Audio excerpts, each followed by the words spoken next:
নমস্কার বন্ধুরা, আজকে নিয়ে চলে এসেছি পটলের একটা ইউনিক রেসিপি।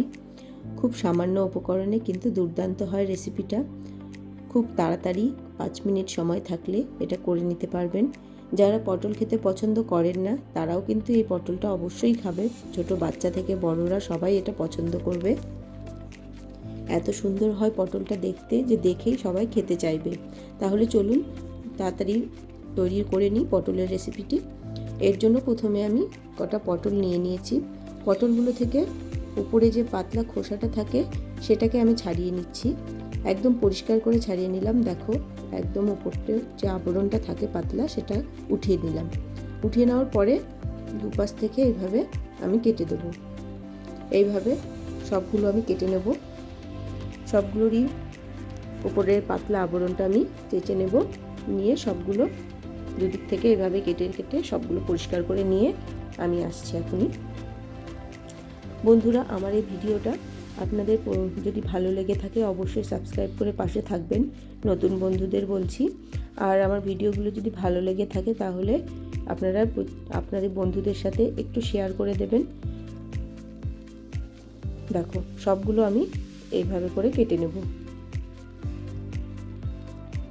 কেটে নেওয়ার পরে সবগুলো আমি পরিষ্কার করে ধুয়ে নিয়েছি। এবারে আসল একটা কাজ পটলের রেসিপিটার, এইটাই হচ্ছে এই রেসিপির একটা মেন পার্ট। পটলগুলোকে সুন্দরভাবে কাটতে হবে।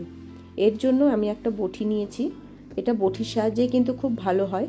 এইভাবে আস্তে আস্তে করে এক পাশটা ছোট ছোট করে এইভাবে করে কেটে নিতে হবে। দেখো বন্ধুরা, আমি যেভাবে কাটছি আপনারা কিন্তু সেইভাবেই কাটবেন। খুব আস্তে আস্তে এটা কাটবেন, না হলে কিন্তু পটলটা দুদিক থেকে ফেটে যাবে, কেটে যাবে, ভেঙে যাবে। এই জন্য খুব আস্তে আস্তে করে সাবধানে পটলটাকে এইভাবে ছোট ছোট করে কেটে নিতে হবে। দেখো, এক পাশটা আমার কাটা হয়ে গেল। কি সুন্দর, দেখো কি সুন্দর কাটা হয়ে গেছে। এখন কিন্তু মনে হবে না কিছু, কাটাটা যখন আমি ভাজবো তখন দেখবে কি সুন্দর একটা আকৃতি আসে। এইভাবে আমি উল্টো দিক থেকে আবার পটলটাকে নিয়ে এইভাবে করেই আস্তে আস্তে করে কাটতে থাকবো। খুব সাবধানেই বলেছি, খুব সাবধানেই কাটতে হবে, না হলে কিন্তু মাঝখান থেকে ফেটে যাবে।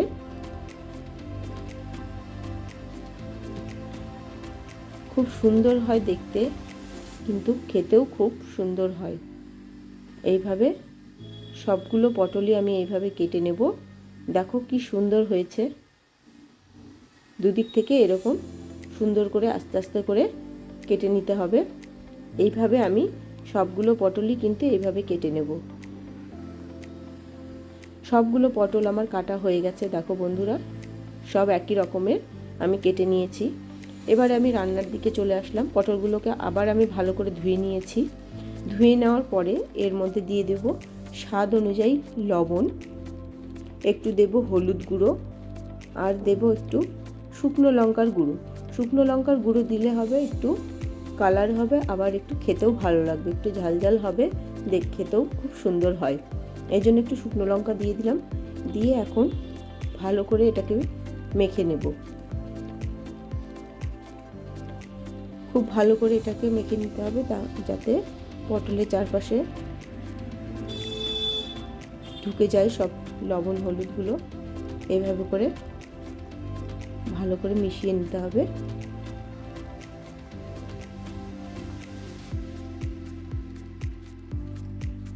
সবগুলো ভালো করে মিশিয়ে নিয়ে কিছুক্ষণ আমি এটাকে রেখে দেব। 5 থেকে 7 মিনিটের জন্য এখন এটাকে আমি রেখে দেব। তারপরে আমি এটাকে ভাজবো।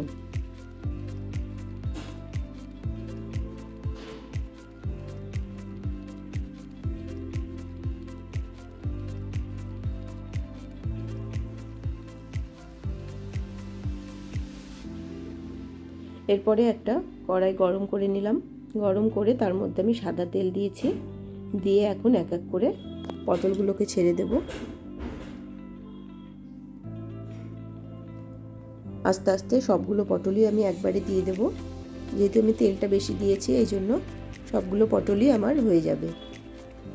দিয়ে এক পাশটা যখন একটু ভাজা হয়ে যাবে তখন আমি এটাকে আস্তে করে উল্টে দেব। দেখো একটু একটু করে ভাজা হচ্ছে আর পটলের আকৃতিটা কি সুন্দর হয়ে আসছে। এই জন্য এই পটলের নাম হয়েছে পটল সুন্দরী। দেখো ভাজা আমার অর্ধেকটা হয়ে গেছে। এখন এটাকে একটু চেপে চেপে দেবো, তাহলে পটলের ভেতরে যে জলটা থাকে সেটা বেরিয়ে যাবে, পটলটা খেতে ভালো লাগবে।